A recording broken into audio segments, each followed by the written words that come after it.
Kumuha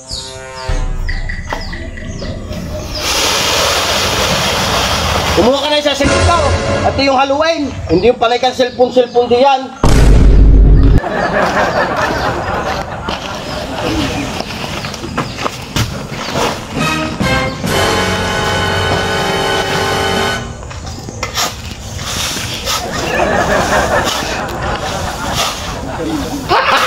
Gago!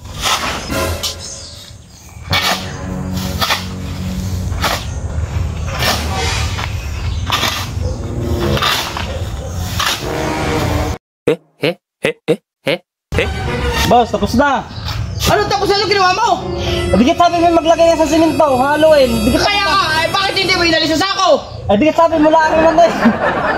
Kuha mo ka na rin. Sa sako simento, haluin. Paano magkahalo ang simento at buhangin? Kung hindi mo alisin sa sako. Sabi mo eh. Tanggalin mo sa sako.